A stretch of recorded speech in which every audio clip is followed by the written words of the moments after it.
New York. Okay.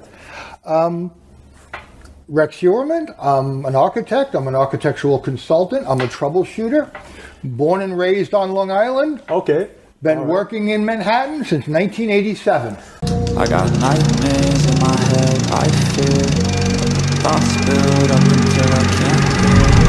My mind fills up into a creature, and it haunts me somewhere much deeper. I got nightmares in my head, I fear thoughts build up until I can't hear. That my mind fills up into a creature, and it haunts me somewhere much deeper. Hello and welcome to True Crime Rocket Science, the most authentic voice in true crime. Rex Heuermann's handwriting made the news exactly 7 days ago, and when it did, the first thing I wanted to do was give it the graphology once-over. And what is graphology? Well, are you familiar with the study of graphology? I've never given it any serious thought, no. The psychological analysis of handwriting. let me ask you, how much value do you put into handwriting analysis? How much value does true crime overall put into it? For my part, handwriting analysis is one of the tools we use to get to know a person, right? You can kind of look at a person's home. You can look at a person's job, their role. You can look at a person's affect, the statements they make. We can use statement analysis because naturally, just as a person makes verbal statements, they can make written ones too. But we can also do a far more intimate kind of analysis, determining the author's psychology and personality through the very idiosyncratic, very individual style of handwriting. Before we get to that, if you haven't subscribed to the channel, please do. If you're enjoying this episode, please like, share, leave a comment. You can also hit the thanks button, and let's get started. Now, it is strange to me that literally no one has done this so far, no one in the media, nor on social media, regarding Heuermann's letters. That's as far as I can tell. If you found anything like that, please let me know in the comments. I did look around, didn't see anything. I do wonder, have the folks in true crime been very busy, perhaps preoccupied with a huge case, another huge case, or snoozing through the Sermon on the Mount? Because this is quite important stuff. Over the years, I've gained tremendous insight analyzing the writings of the Ramsey ransom note. Also, fairly recently, Chris Watts's letters from prison. They also give us an idea of who Chris Watts is, above and beyond what he says. And then remember, there was also Brian Laundrie's suicide note. There's also been, over the course of true crime history, Jodi Arias's fake diary entries, among many others. Are there any others that you can think of? So what can we really tell from just 2 pages written by hand by one Rex Heuermann, a man suspected of serial killings and worse? Well, quite a lot. The first thing I want to highlight is that he's, from his handwriting, is not a conformist and not conventional. In virtually every line of these 2 pages, Heuermann breaks through the ceiling or drops bombs to the floor. Just have a look at how the letters F, S, T, and D strike through lines in the excerpt provided. This is in stark contrast to the small and measured conformity and reservation in Chris Watts's letters. The second point, unstable or unsettled. The handwriting has a very high degree of variability, which I last remember seeing in Amber Heard's handwritten notes, and that suggests the writer is moody or emotional and or still hasn't quite found himself. Number 3, what the F is going on with a looping H? The looping H, which happens to also be the first letter of his family name, it's the first letter in Heuermann.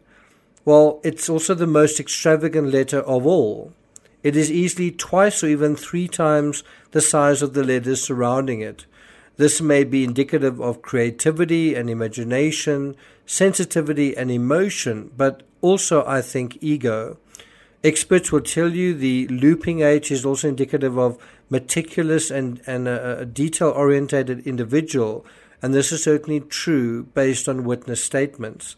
I really want to refer you, instead of just looking at the handwriting, cross-reference it to the Heuermann we saw in that interview and the Heuermann that is revealed through that interview. It's quite an extravagant individual. We see that through the way that he waves his hands and also his facial expressions to some extent, besides the statements that he makes. Number 4, the high tail in the letter D.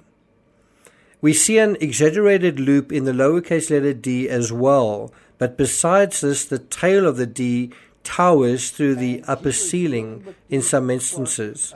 Experts will tell you the oval part of the lowercase letter d tells us what the individual feels, while the vertical tail reveals what he thinks. In the sample, we see variability in the size of the oval. Interestingly, the largest lowercase letter d in the sample also has the tiniest oval. One could argue that at times Heuermann feels very low, feels very small, and has a poor self-esteem despite feelings of grandiosity. And a lot of that grandiosity again seeps through in that video where we see extravagant hand gestures, strange commentary, where he tends to, he certainly self-identifies as someone who thinks of what he's doing as quite grandiose. In other words, there may be a conflict or a mismatch between who he feels himself to be versus how he sees himself perceived by others, right? Or also even how he thinks of himself. So there's a conflict on how he feels himself to be versus how he thinks of himself.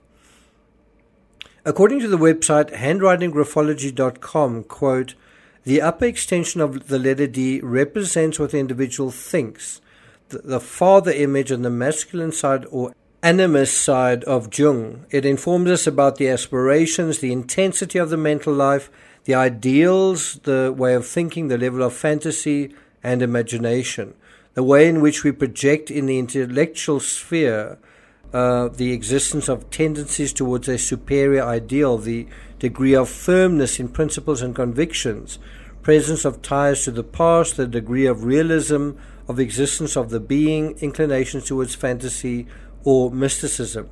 Now, we can see Heuermann experiences life in a more intense way than the average person, which is hardly surprising given what we know about him, but it is interesting given what his home looks like. It's also not surprising that this intensity would also inform his fantasy life and the imagined inner world of this individual. Imagine larger-than-life feelings while feeling boxed in some way. I'm an architect. I'm an architectural consultant. I'm a troubleshooter. Born and raised on Long Island. Okay. Been working in Manhattan since 1980. Now, according to the website handwritinggraphology.com, some of the variation in the letter D suggests a person who shelters in the past. We can spend more time on just a single letter, but I do think we must also consider the converse. When a letter D appears normal, what does that mean? Well, a letter D normally executed speaks about simplicity, realism, naivete, innocence, conservativeness, routine, someone who's a routine person, someone who's passive, someone who has perhaps little imagination, someone who's conventional, and so on. In other words, our handwriter Heuermann is none of those things. He's complicated, he lives in a fantasy world, he is not naive or innocent, but he is extravagant, and there's a chaotic aspect to this person, in the sense that he's unconventional and also impractical at times. And in terms of the not naive or innocent, the fact that he is so aware of those building codes shows that as well. Number 5, the letter T resembles a cross in the handwriting. Another letter that stands out is the letter T. It resembles more a plus sign, if that's the word, almost the cross you see denoting a medical hospital, for example, that sort of shape, or a crucifix, and is also often outsized in his handwriting. The letter T represents the will of a person, according to the experts, and we can see that there's also uniqueness to the will of this person. It deals with the ability to plan and carry out goals, as well as things like persistence. The convex pattern of the T, referring to the horizontal bar sloping down on either side, implies self-control, and not only that, but visual confirmation that the writer is aware of and trying to correct a self-perceived flaw. I'm not going to take it further than that, other than to mention Heuermann's self-referencing letter I is also sometimes looped like the H. And in the above sample, it tilts backwards. In fact, his handwriting at a glance tilts both forwards and backwards. What does an unequal slant signify? That's just something else that I think is worth looking at. Well, according to handwritinggraphology.com, quote, on the positive side, there's ability for adjustment to others' needs without thinking about one's own desires or needs. It is possible that we are before a changing personality, but with ability to adjust to the other's state of mind. It could happen that the individual faces a duel between what he wants and what he does not want. There could be ambivalence between desire and fear, which generates a great deal of anguish. Let me say that again. There may be a sense of ambivalence between desire and fear, which generates a great deal of anguish. Doubts, hesitation, uncertainties. On the negative side, this is translated as contradictions, difficulties in adjustment, possibly a capricious person. This speaks about effectively unstable individuals with difficulties to adjust to norms. Is Heuermann a man who has had difficulty adjusting to his environment? Well, what is his environment? Well, it's half Massapequa Park, half Midtown Manhattan. But even in that sense, when you go to Massapequa Park, his house stands out as a house that doesn't really fit in there.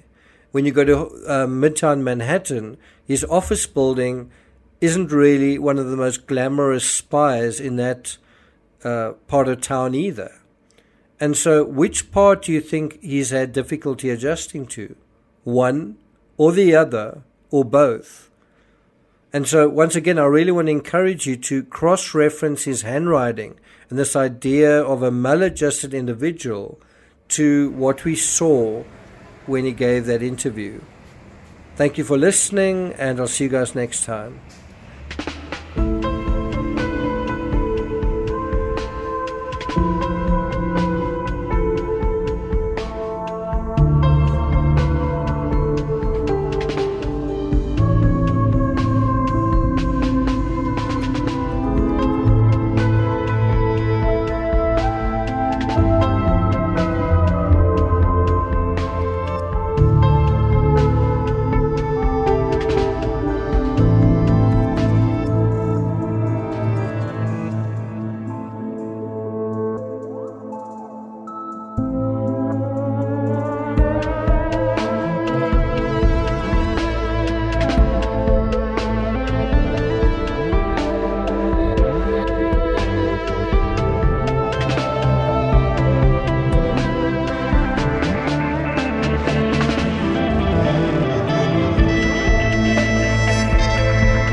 And it always yields excellent results.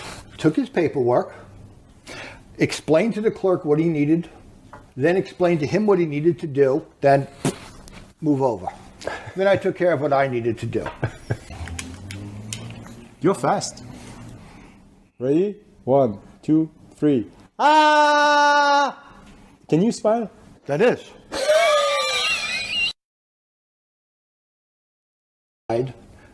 Having all of these capabilities in-house gives me an advantage over other people because I have my own staff. Yeah. Most architects will go to an outside consultant. Like yours? No, not like mine, called an expediter. Ah, okay. Okay, that's what the expediter The expediter, they understand how to file, they understand the administrative procedures. Where I exceed that is I have the license to practice architecture, so when I go to the city, I can tell them how I feel and what I think they should do. And I do that. After all those years, what do you think is the most important qualities a person in your position dealing with the DOB must have? Patience. That's funny. I was hoping you would say that. Yeah. Patience, and I don't like to use the word tolerance, but sometimes you have to. Yeah. I think it's taught me more about how to understand people, because dealing with the technical aspects is something a person can learn. Mm-hmm. You go to school and through an architectural program. You work for the experience of doing architecture. You get your license to practice. Yeah. As your time goes on, you learn about the buildings and about the codes and the different buildings of time frames. I'm dealing with a building from the 1880s right now. You know how they react. But it's the people, how they're all so different, and how you deal with the people, I think, is one of the more interesting aspects that have come out of this. Yes. Okay. Client, because most clients, they don't understand what I have to do, why I have to do it, what it takes to get done. Yeah. And when you're dealing with somebody in the city, whether it be a clerk at the counter who has to enter data entry, or if I'm dealing with the borough commissioner of Manhattan, you need the patience, because who knows what the person before you did. Sometimes they have very bad days.